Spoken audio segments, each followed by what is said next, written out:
Welcome to the Liberty Alert with Gregory Seltz, sponsored by our friends at the Lutheran Center for Religious Liberties here in Washington, D.C., a program that cuts through the chaos and confusion in the culture today by talking two-kingdom citizenship, bold biblical principles for a robust public Christian life.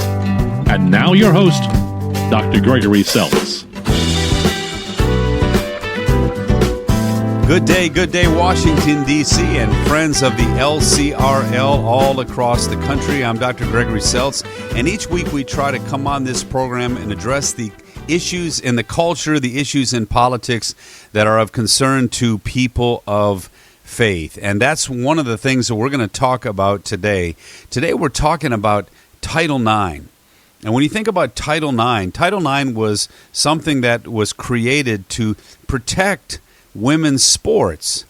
You know, generally speaking, we know that men want to play sports generally more than women do, because Title IX actually wound up getting rid of a lot of JV sports and things like that. Guys just like to do that.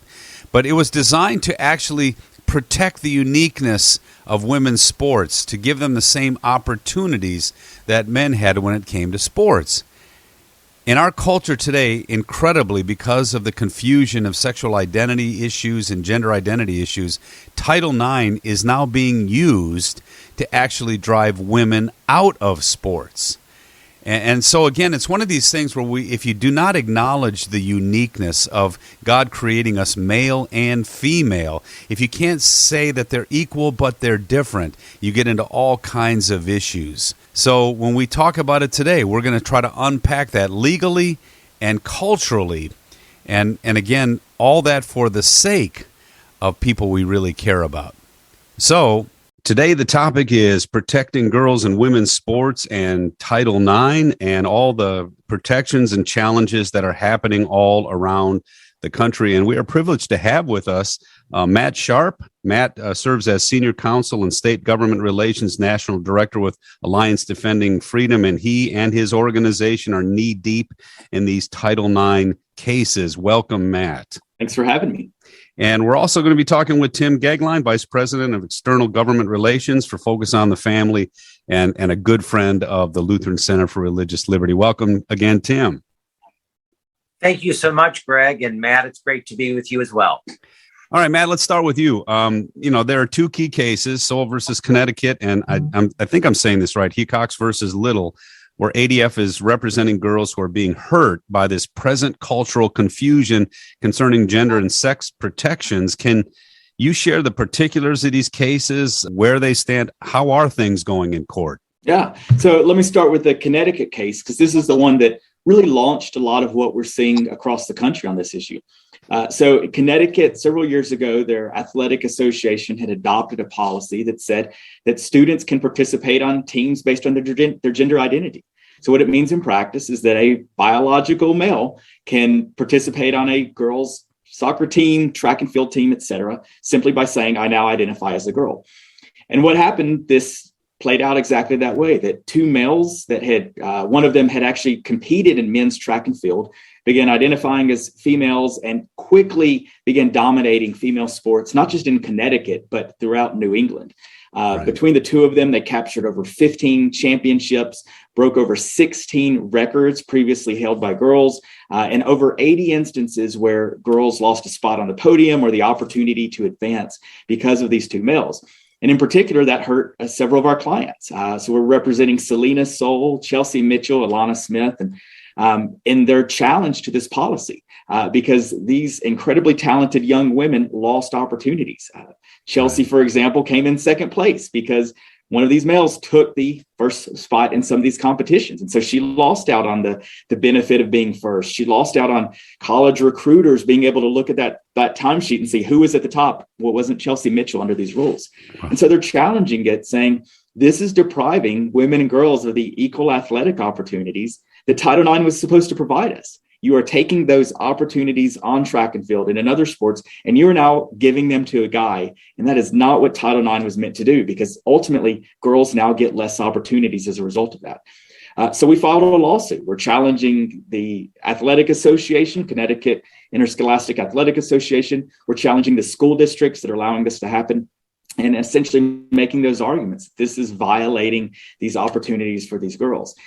We are now on appeal. We had an initial lower court ruling that threw out the case, and we're appealing that.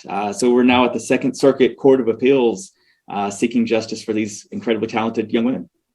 That's amazing to me that, I can't get my mind around this, that we're literally serving up these young girls to this. And we have these agencies that are supposed to be protecting us that are actually doing it to our girls when they should have been the ones doing the protecting as well. What about that second case?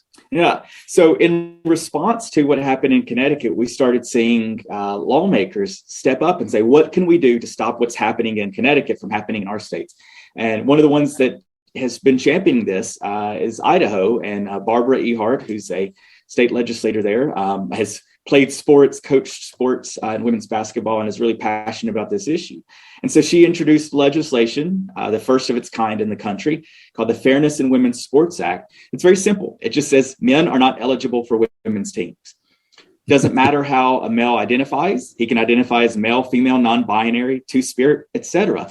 But whatever it is, he's not eligible for girls' teams. Again, simply reasserting what Title IX has long said, which is that you can have separate teams for guys and girls. And so this law passed and has actually inspired numerous other states. We now have 11 states in total that have passed legislation protecting fairness in sports. But unsurprisingly, the ACLU challenged it and brought a lawsuit challenging Idaho's law on behalf of a college athlete, a male that had been competing in women's sports there at one of the colleges in Idaho.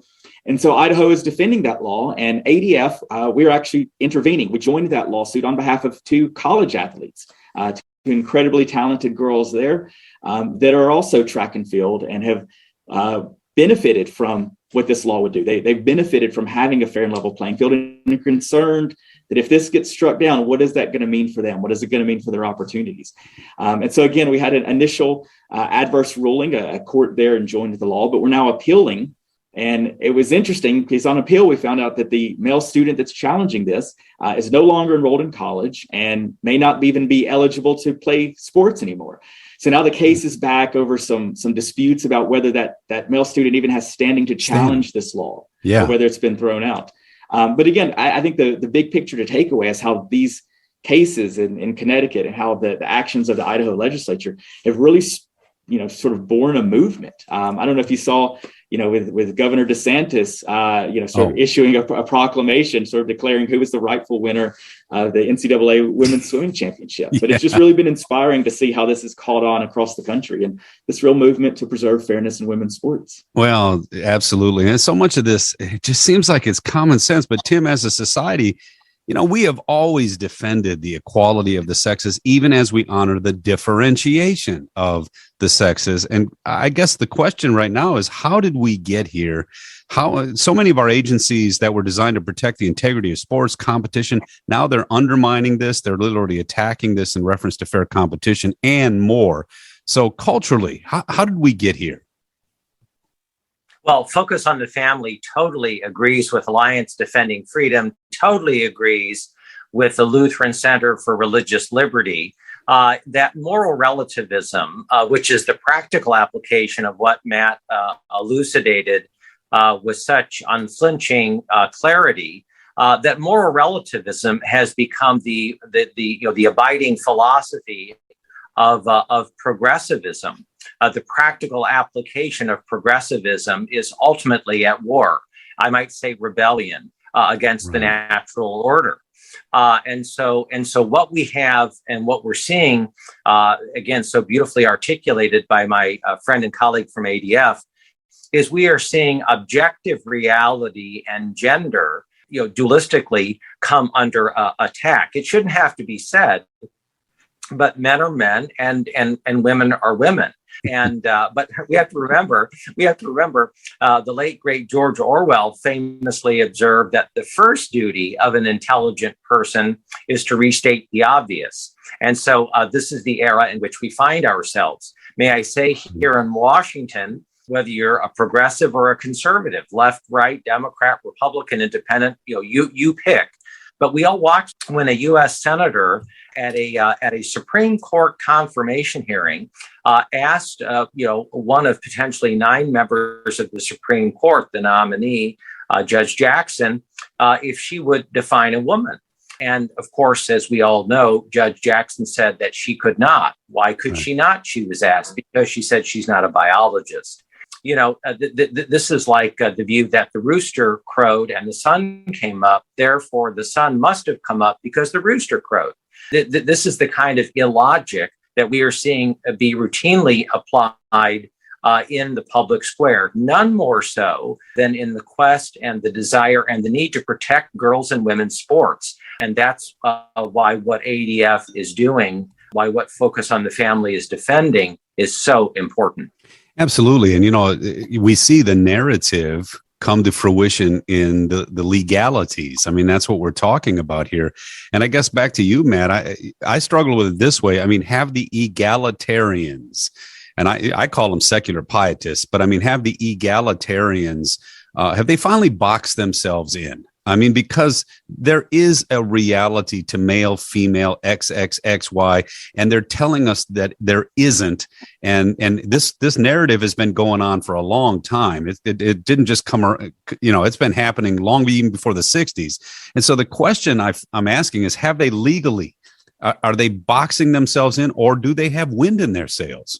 No, I think you're right. I think they are coming to this conflict with sort of that ideology, that worldview. But I do think it's encouraging to see that there is legally and otherwise, and even some from passionate feminist groups that are starting to push back and say, no, this is not what we fought for. This is not what we stand for. There are differences between men and women that are cause for celebration and not erasing all of those.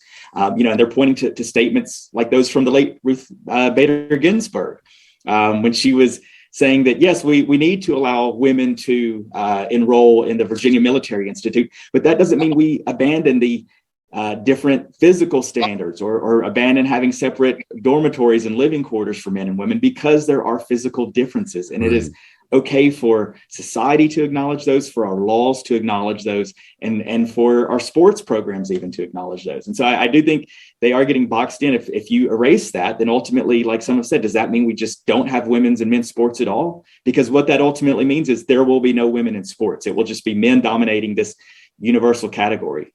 Yeah. And it's just going to be funny to see. I mean, in other discussions on racial issues and things, they're starting to erase Martin Luther King for the same reason, that he doesn't fit where the narrative's gone today. I wonder if RGB will eventually fall victim to that as well. And wouldn't that be something where this liberal icon, when she passed away, I was at, this funeral where they had it in DC and everything. And wouldn't it be amazing if the narrative comes to the point where they have to kind of disavow some of the things she said about these issues too? And back, so Tim, back to you. I guess why is it so hard to culturally speak of equality and uniqueness? And, I guess I always say it this way, even in church, we know what to say on Mother's Day. We really do. Those sermons are great. But on Father's Day, I've been in a lot of places where they rip it. There's nothing unique about a dad, but there's something unique about a mom. And now we're even saying there's nothing unique about a mom because transgender women can have children. I mean, it's crazy where we've gotten. But why do we find ourselves? I mean, because the church and people of faith are having a hard time speaking joyfully about these things and definitively about these things. Why do you think that is? As a Christian, I'm assuming all three of us share this view.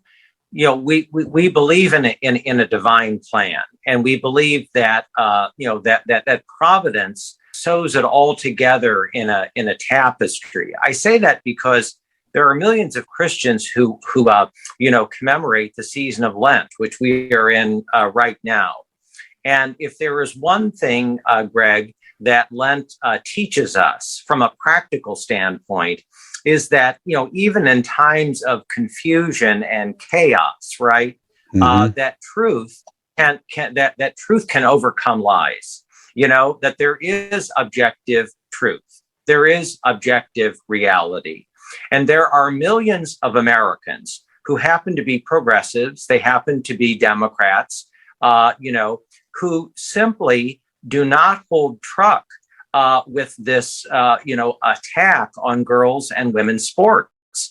They may otherwise, agree with a lot of the things that maybe some of us would not agree with.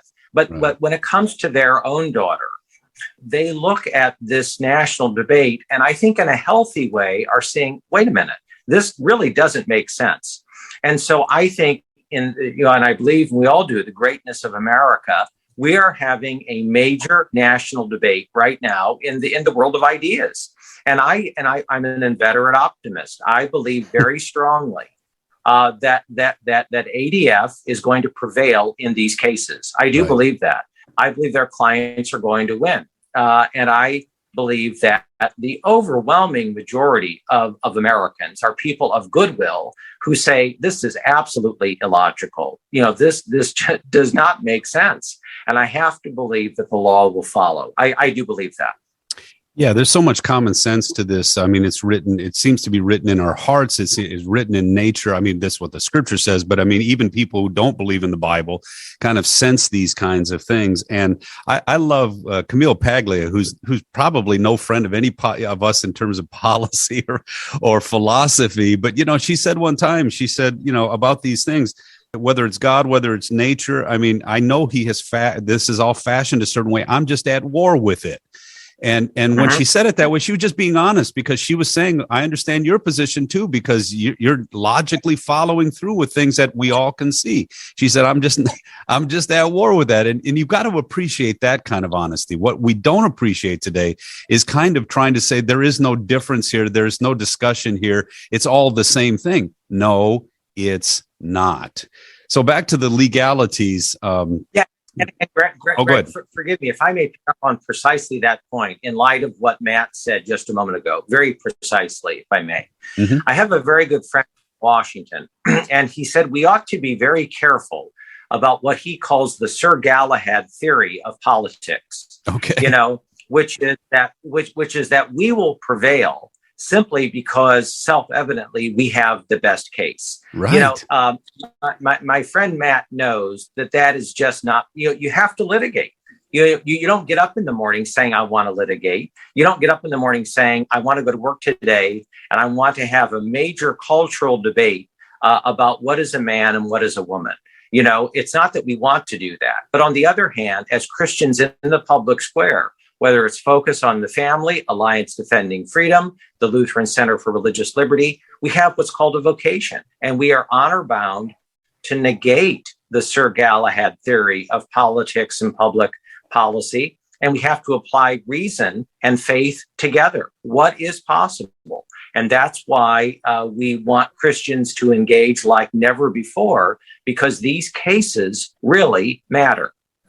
And listen in, folks, if you're listening in today, that's been the main focus of our work in Washington, is that in the whole idea of church and state having and being in relationship to each other, America actually put the whole Caesar role, which used to be on top and the citizen on the bottom, put it in the hands of the citizens.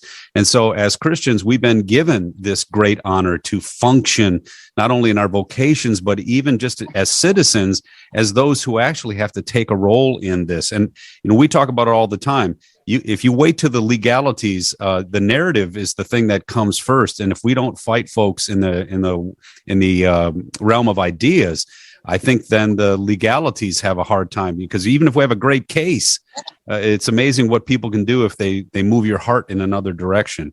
So I guess the final question legally, Matt, is what's next for ADF on these cases? Do you have a sense of this kind of thing? And then how can we support you, and how can we be a part of this going forward?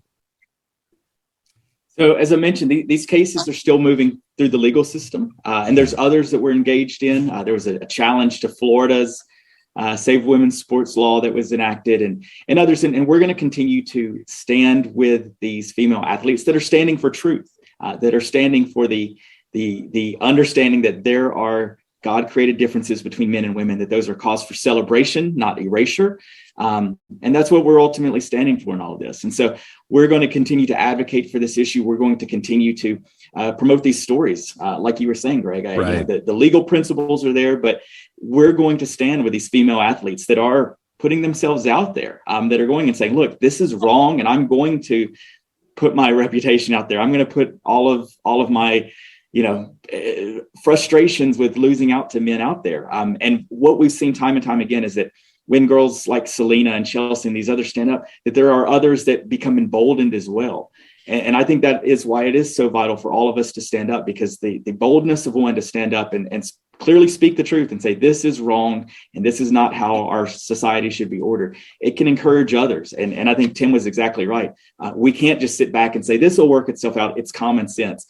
The other side is very vocal and passionate in pushing their belief that a man can be a woman and vice versa. And I think we have to be just as, if not more so, passionate to stand for the truth and say, no, our biological sex is written beautifully into every cell of our body by our Creator. And we need to embrace that, because there are a lot of consequences for women and children and so many others in society when we ignore that truth.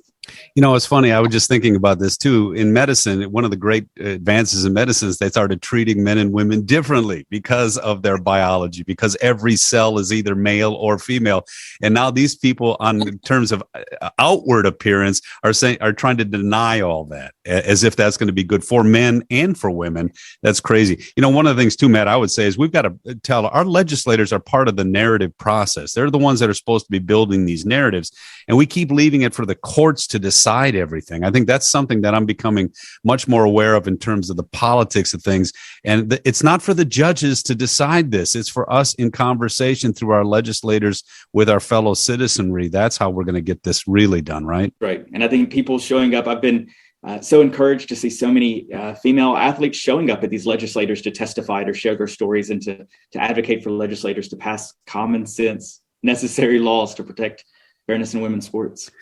I might say exactly in that regard, Greg and Matt, I think we are in the midst of a national parental rebellion. I think we saw it in near where I live, in near to Washington, in Loudoun County, Virginia. Where there came a moment where parents said enough is enough.